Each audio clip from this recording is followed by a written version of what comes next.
सहनाववतु सहनौ भुनक्तु सह वीर्यं करवावहै तेजस्विनावधीतमस्तु मा विद्विषावहै। ओम शांति शांति शांति। वैदिक जीवन पद्धति की इस कक्षा में आप सबका हार्दिक स्वागत है, अभिनंदन है। वेदो अखिलो धर्म मूलम, वेद का पढ़ना पढ़ाना सुनना सुनाना सब आर्यों का परम कर्तव्य है, श्रेष्ठ जनों का परम कर्तव्य है, क्योंकि यही ऐसा ज्ञान है जो हमको हर प्रकार की संकीर्णताओं से, पराधीनताओं से, अंधकार से, अपूर्णताओं से, अभाव से ऊपर उठाता है, विस्तार करता है जीवन का, हमारे अंदर के ऐश्वर्य को और बाहर के ऐश्वर्य को प्राप्त कराता है। श्रेय और प्रेय जो जीवन है, जो अभ्युदय है और निश्रेयस है, जो भोग है, अपवर्ग है, उन सब की सिद्धि कराने वाला वेद का ज्ञान जो सबसे महान है और जिसका आधार इस मनुष्य जीवन को भी महान बनाता है, इस जहान को भी महान बनाता है। तो ऐसे महान उपदेश को हम अपने जीवन का अभिन्न अंग बनाएं। हम यज्ञ के संदर्भ में यजुर्वेद के 18वें अध्याय का स्वाध्याय लगातार कई कक्षाओं से कर रहे हैं और विगत कक्षा में 23वें मंत्र को हमने लिया था, जिसमें उसकी व्याख्या नहीं की थी।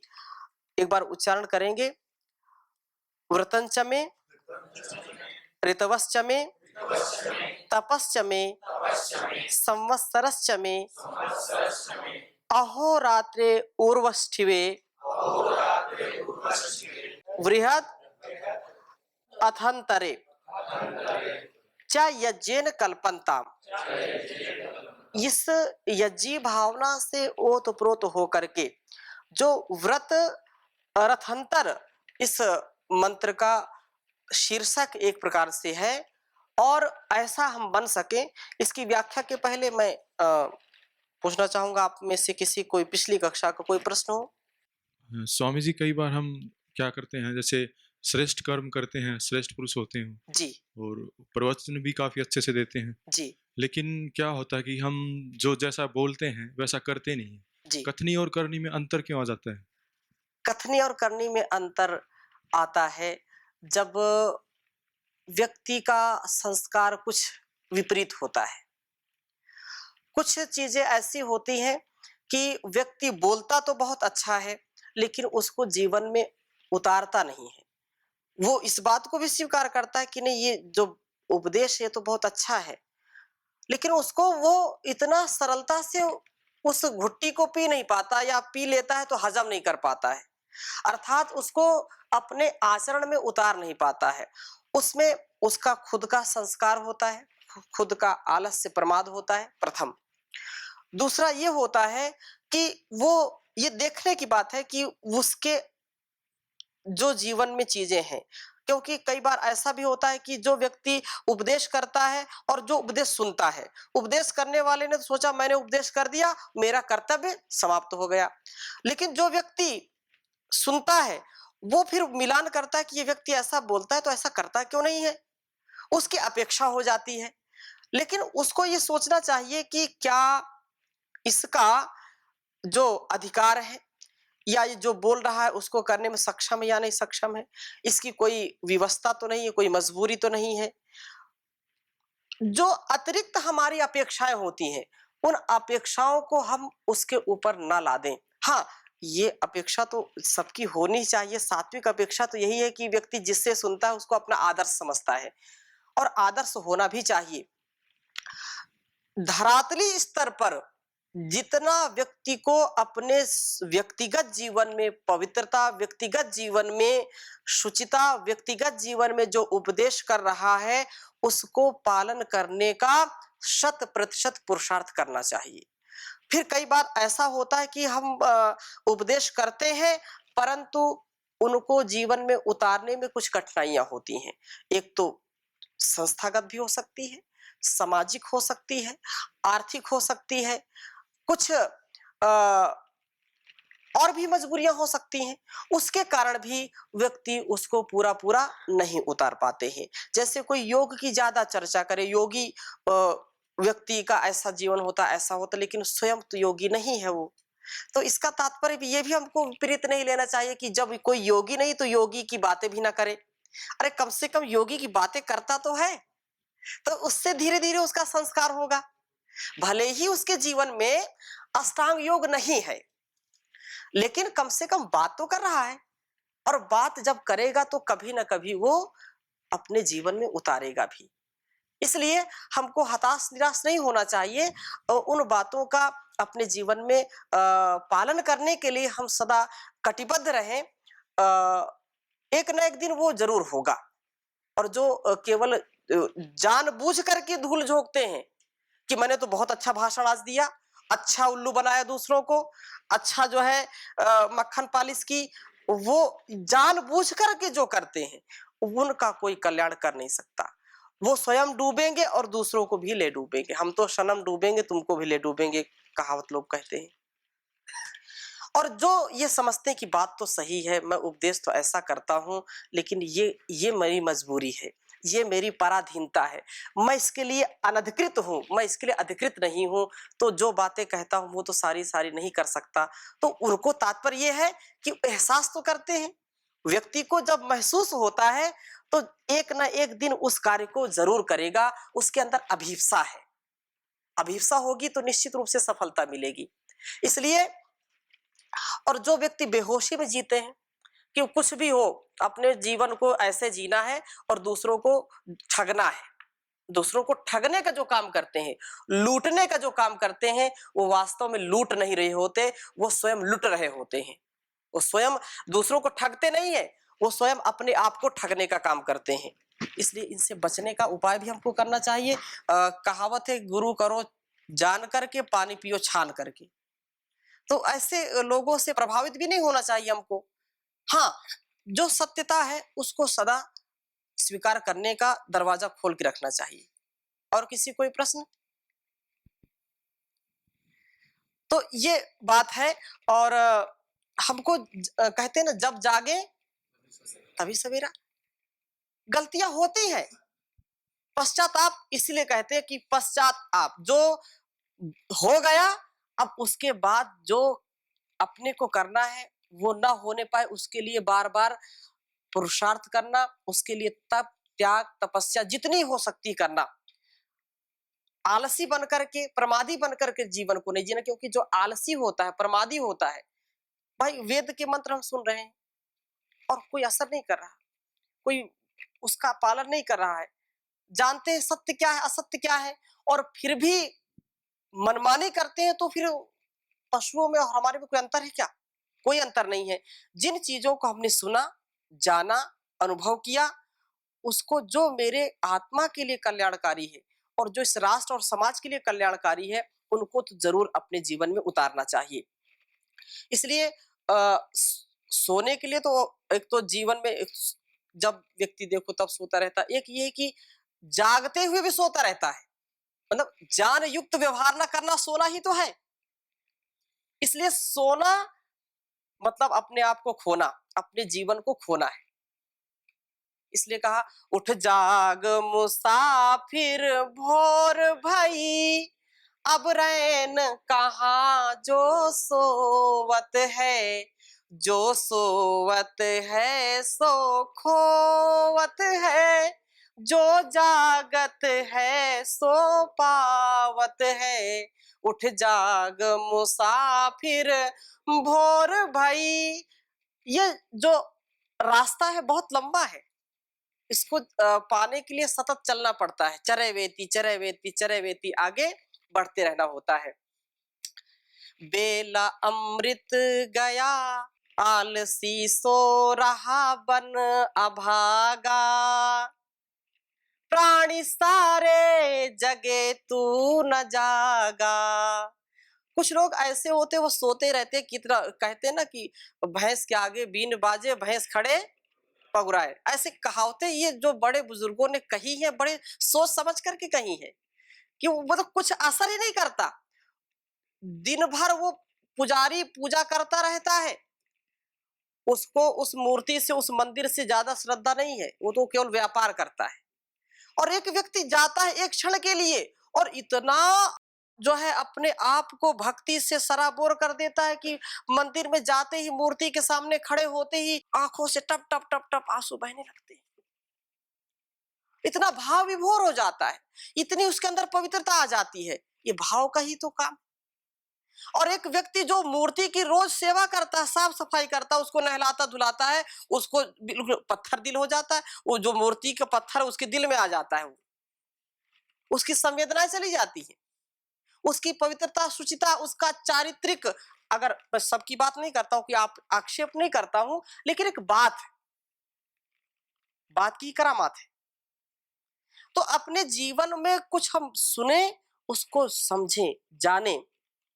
इसलिए कहा बेला अमृत गया आलसी सो रहा बन अभागा, साथी सारे जगे तू न जागा, झोलियां भर रहे भाग्य वाले, कितने पतितों ने जीवन संभाले, झोलियां भर रहे भाग्य वाले, कितने पतितों ने जीवन संभाले, रंक राजा बने भक्ति रस में सने कष्ट भागा, साथी सारे जगे तू न जागा, कर्म उत्तम थे नर्तन जो पाया, आलसी बन के हीरा गवाया। ये जो मानव का जीवन है सबसे महत्वपूर्ण है, सबसे महान है। हा? सुर दुर्लभ सब ग्रंथ ही गावा। हा? बड़े भाग मानुष तन पावा, सुर दुर्लभ सब ग्रंथ से, मतलब देवताओं को भी ये दुर्लभ है। देवता भी तरसते हैं इस जीवन के लिए, लेकिन हमको ऐसा लगता है कि हमने बाप की बपौती पाली है, पैतृक संपत्ति पाली है, तो बिल्कुल भूल जाते हैं और किस लिए आए हैं इस पर कभी ध्यान नहीं देते हैं। ऐसे पल पल क्षण क्षण, एक एक दिन, एक एक महीने, एक एक वर्ष ऐसे निकल जाते हैं, पता नहीं चलता। इसलिए कहा कर्म उत्तम थे नर्तन जो पाया, आलसी बन के हीरा गवाया, उल्टी हो गई मति करके अपनी क्षति चोला त्यागा, साथी सारे जगे तू न जागा, बेला अमृत गया आलसी बन पसो रहा बन अभागा, साथी सारे जगे तू न जागा, धर्म वेदों का देखा न भाला, प्यारा जीवन गया ना संभाला, धर्म वेदों का देखा न भाला, प्यारा जीवन गया ना संभाला, सौदा घाटे का कर हाथ माथे पे धर रोने लागा, सौदा घाटे का कर हाथ माथे पे धर रोने लागा, साथी सारे जगे तू न जागा, साथी सारे जगे तू न जागा। निश्चित रूप से हम अपने जीवन को अच्छा बनाएं। और अंतिम बात क्या कही, बंदे कुछ भी न तूने विचारा, सिर से ऋषियों का ऋण ना उतारा, बंदे कुछ भी न तूने विचारा, सिर से ऋषियों का ऋण ना उतारा, हंस का रूप था गंदला पानी पिया बन के कागा, हंस का रूप था गंदला पानी पिया बन के कागा, साथी सारे जगे तू न जागा, बेला अमृत गया, आलसी सो रहा बन अभागा, साथी सारे जगे तू न जागा। तो जगना है, जगाना है, अपने जीवन को सुंदर बनाना है। अपने जीवन को यदि हमने सुंदर बना लिया, हम सुधरेंगे, जग सुधरेगा। अपने आप से काम करें, अपने आप का जो है उत्थान करें, आत्मदीपो भव, अपने सूर्य स्वयं हम बन जाएं। दूसरों की क्या कहना, दूसरों के लिए तो दूसरे लोग हैं, हम अपने ऊपर काम करें।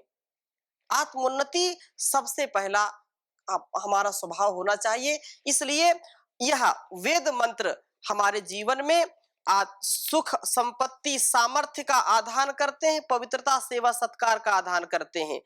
तो व्रतम चमे, यह मेरा जीवन व्रत वाला हो, व्रती बने, अपने संकल्पों का व्रत धारण करें।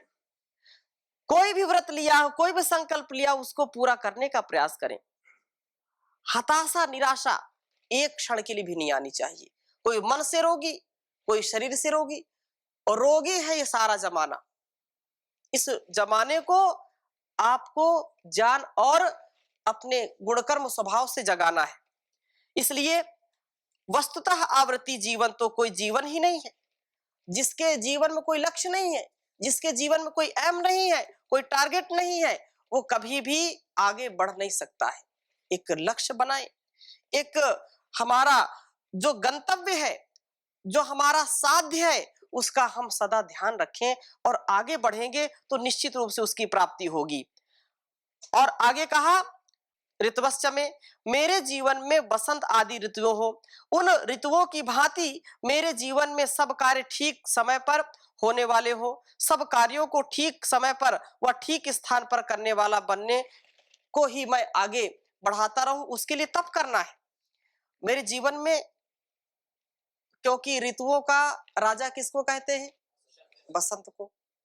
और ऋतुएं ना हो तो ये जो व्यवस्था है प्राकृतिक, ये चल नहीं सकती है। तो मेरे जीवन में क्या हो? बसंत हो, बसंत हो। मैं बसंत किसके जीवन में होगा? जो हमेशा अपने जीवन को शुचिता, पवित्रता, अंदर से बाहर से प्रसन्न रखेगा। तो प्रसादे सर्व दुखा नाम हानि सोपजायते, वो जो व्यक्ति प्रसन्नता से रहेगा, अपने जीवन में बसंत लाएगा, वही दूसरों को भी बसंत युक्त कर सकता है। हाँ?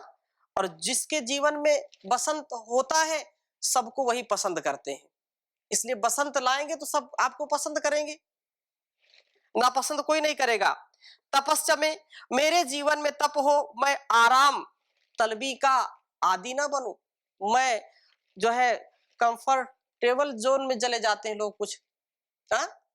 कि अपने आप बिल्कुल कुछ नहीं करना है। अजगर करे न चाकरी, पंछी करे न काम, दास मलूका कह गए सबके दाता राम, कुछ नहीं करना काम, राम राम जपना, पराया माल अपना, बाकी सब झूठा। ऐसे लोग खूब मिलेंगे, ऐसे खूब मिलेंगे। और जो है वो साक्षात जो है ब्रह्म का रूप अपने आप को मानेंगे कि ब्रह्म सत्यम जगन मिथ्या, कुछ भी नहीं है। अरे कुछ भी नहीं, तुम खाते पीते क्या हो भाई? जीवन क्या जीते हो? कामना भी तो कर रहे हो कि कुछ खाने को मिल जाए, कोई आकर के कुछ दे दे, और ये भी कहते सब झूठा सपना है। तो ऐसे लोगों का जो है आप पूछ रहे थे कि कथनी और करनी ऐसे ही है। उपदेश कुछ करेंगे, व्यवहार में कुछ होगा। हमको एक एक बने, नेक बने, ऐसी दृष्टि रखनी चाहिए। अतः उसके लिए तप आवश्यक है। संवत्सरे, संवत्सरश्च में अर्थात संवत्सर हो, संवसंती यस्मिन, अर्थात मेरा संपूर्ण वर्ष उत्तम क्रियाओं से ही जो है व्यतीत हो। मैं पूरे वर्ष उत्तमता को प्राप्त हूं, पूरे सामर्थ्य शक्ति संपन्नता को प्राप्त हूं। अहोरात्रे, मेरे दिन और रात बहुत ही अच्छे हों, क्योंकि कुछ लोग दिन में अच्छा काम करते हैं, कुछ रात में अच्छा काम करते हैं, कुछ दिन में बुरे काम करते हैं, कुछ रात में बुरे काम करते हैं। तो रात और दिन, इसलिए संध्या की चर्चा पहले हमने की थी कि रात में यदि कोई गलत कार्य हो गया है तो प्रभात की संध्या में उस पाप को धुल डालें। अघमर्षण मंत्र बोलते हैं ना, उससे हम मसल दें उस पाप को। और दिन में यदि कोई दोष हो गया है तो शाम की संध्या में उसको मसल दें। अगर संध्या नहीं भी करते हैं तो कम से कम सूर्य अस्त के बाद और सूर्योदय से पहले हमको थोड़ा सा ध्यान, थोड़ा सा आत्मचिंतन जरूर करना चाहिए। यदि उस समय भी नहीं कर पाते तो कम से कम सोने से पहले हमको थोड़ा सा 5-10 मिनट मौन होकर के कुछ आत्मचिंतन करना चाहिए कि मेरे जीवन की गति क्या है, प्रगति क्या है, दुर्गति तो नहीं हो रही, मैं दुर्मति तो नहीं हो रहा हूं, मेरी बुद्धि ठीक ठीक काम कर रही कि नहीं कर रही, मेरा ज्ञान, मेरा कर्म, मेरी उपासना ठीक ठीक चल रहे हैं कि नहीं चल रहे हैं। ये चिंतन प्रत्येक व्यक्ति को जरूर करना चाहिए, तभी उसका लक्ष्य सुनिश्चित होगा। आधा जीवन व्यतीत हो जाता है, पूछो क्या आपने क्या लक्ष्य बना? अरे अभी कोई लक्ष्य नहीं, कभी कुछ सोचा नहीं, विचारा नहीं। हाँ, गंगा में पांव लटकाए बैठे, ऐसे बुजुर्ग कहते हैं कि गंगा में बिल्कुल मतलब मृत्यु के कगार में है, लेकिन उनको क्या क्या आपने पाया, क्या पाना चाहते हैं, अभी कुछ विचार नहीं किया, बस ठीक है चल रही गाड़ी जैसे तैसे। ऐसी स्थिति को व्यक्ति को आने नहीं देना चाहिए अपने मन में। बिल्कुल स्पष्टता हो, बिल्कुल पवित्रता हो, पूरा लक्ष्य, पूरा विजन आपको क्लियर होना चाहिए कि क्या करना है, भौतिकता भी और आध्यात्मिकता भी। कुछ लोग बोलते हैं मैं इंजीनियर बनूंगा, मैं डॉक्टर बनूंगा, मैं सेना में जाऊंगा, मैं एयरफोर्स में जाऊंगा, मैं नेवी में जाऊंगा, मैं बड़ा जो है नेता बनूंगा। ठीक है, किसी को ये भी तो लक्ष्य होना चाहिए कि मैं आत्म साक्षात्कार करूंगा, मैं अपने जीवन को समर्पित करके राष्ट्र हित में लगाऊंगा, अपने जीवन को देशभक्ति में, वेद भक्ति में, ईश्वर भक्ति में लगाऊंगा और जान पूर्वक लगाऊंगा। ये भी एक लक्ष्य है। उस लक्ष्य के साथ साथ इस लक्ष्य को भी हमको साथ में रखना है। इसलिए श्रेय और प्रेय, अभ्युदय और निश्रेयस, भोग और अपवर्ग, हमेशा इस चीज को ध्यान में रखना चाहिए। जो गाड़ी चलती है दो पहियों से चलती है, गाड़ी दो पहियों से चलती है, एक पहिए से तो नहीं चलती ना। ऐसे ही ये दो, एक सिक्के के दो पहलू हैं, एक सिक्के के दो पहलू हैं, भौतिकता और आध्यात्मिकता, श्रेय और प्रेय, अभ्युदय और निश्रेयस, भोग और अपवर्ग, इनको कभी भी हमको भूलना नहीं चाहिए। और आगे क्या कहा कि इस यज्ञन कल्पनताम, वो शक्ति संपन्न प्रभु की जो सन्निधि है, जो उसका संपर्क है, उससे मैं शक्ति संपन्नता को प्राप्त करूं। वास्तव में जो अहन शब्द है वो मेरा नाश करने वाला, अहन और रात्रिन होता है ना। हाँ, अहन माने क्या होता है? अहन, हन, हन हिंसा, गत्यो हो, हिंसा ना हो मेरी, मेरा प्रभात से लेकर के सायं पर्यंत ऐसा जीवन हो जो मुझको मारने वाला ना हो। मैं ऐसे गुणकर्म स्वभाव से रहूं कि वो मुझको मार ना पाए। जिस दिन मैंने गलत काम किया, जिस दिन मैंने आत्म प्रेरणा को नहीं स्वीकार किया, उस दिन मेरी मृत्यु हो गई। तो ये अहन है ना, अहन, नाहन, अहन, जो मृत्यु का मुंह देखना ना पड़े मुझको, अपने पराधीनताओं से मैं ऊपर उठ करके सदा उच्च शिखर को प्राप्त करूं। और इसी प्रकार से जो रात्रि है, रमैत्री हो, वह विशेष हो, उर्व स्थिवे, उरु तथा अस्थिवंतौ च, मेरे उरु और उरु पर्व अर्थात अस्थिवंतौ जो घुटने हैं, वो प्रभु संपर्क से सदा शक्तिशाली बने रहे, घुटने टेकना ना पड़े किसी के सामने। हाँ, घुटने टेक दिया, भोग के आगे, विषयों के आगे, किसी के आगे मुझको घुटना ना टेकना पड़े। घुटना अगर टेकना पड़े तो केवल परमपिता परमेश्वर के आगे टेकना पड़े। ऐसा सामर्थ्य हो कि मैं किसी के आगे घुटना न टेकूं, मेरे घुटने शक्तिशाली हो।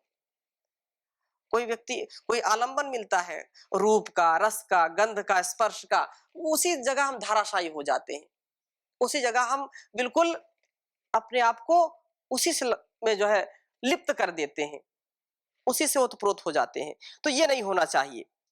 अर्यते अभ्याम अह गतौ, तो यह मेरे उरु सदा गतिशील हो। आप रोज बोलते हैं, क्या बोलते हैं? मंत्र पाठ में उर्वोर्म ओजोस्तु, मेरे जो दोनों उर्वों में क्या हो, ओज हो, शक्तिशाली हो, इस शरीर को और सामर्थ्य को बढ़ाने वाले हो। और जिसकी जो है ऊर्व और ये जो है शक्ति संपन्नता नहीं है, कमजोर है, वो व्यक्ति चल भी नहीं पाता। घुटने कमजोर है, वो धीरे धीरे चलेगा, गति को प्राप्त नहीं होगा। और यह वैदिक प्रार्थना के अनुसार उर्वों में ओज हो और उस ओज के कारण मेरे उरु मुझे शक्तिशाली व क्रियाशील बनाए रखें।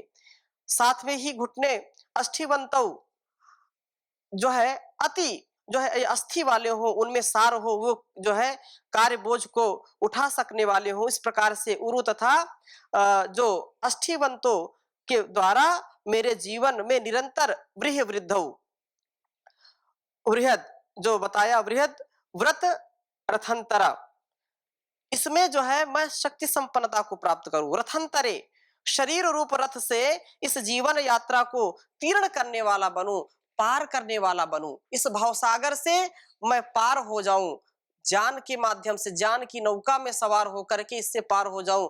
और जो ज्ञान रूपी नौका में सवार होता है वो निश्चित रूप से पार होता है, वो भवसागर से जो है पार चला जाता है, तर जाता है। और जो इस नौका में सवार नहीं होता है वो मर जाता है, बार बार मरता है, पराधीनताओं में, अपने जो है इंद्रियों की आसक्तियों में, असंयम में, अमर्यादित जीवन में, निश्चित रूप से उसका अंधकारमय जीवन होता है। और यह सब किससे प्राप्त हो, उस परमपिता परमेश्वर की शक्ति संपन्नता, उसकी सन्निधि से। यज्जिन कल्पन्ताम, मैं उसके संपर्क में आकर के ऐसा मैं संपन्न शाली व्यक्ति बनूं, हर प्रकार की संपन्नता हो, मैं कभी भी इससे विपन्न ना रहूं, इससे मैं कभी हीन ना रहूं, दीनहीन स्थिति को प्राप्त ना करूं। प्रभु की उपासना में मैं व्रती, ऋतुओं के अनुसार नियमित जीवन जीने वाला, तपस्वी, संपूर्ण वर्ष उत्तम निवास वाला, उत्तम दिन रात्रि वाला, उत्तम जंघाओं और घुटनों वाला, वृद्धिशील तथा शरीर रथ से जीवन यात्रा को पार करने वाला बनूं, तैरने वाला बनूं, भवसागर को तैर जाऊं, ऐसा सामर्थ्य मुझको वह परमात्मा दे। तो इन्हीं शुभकामनाओं के साथ, इन्हीं शुभ संकल्पों के साथ आज की कक्षा को यहीं पर विराम देते हैं। शेष चर्चा अगली कक्षा में करेंगे। ओम शांति शांति शांति।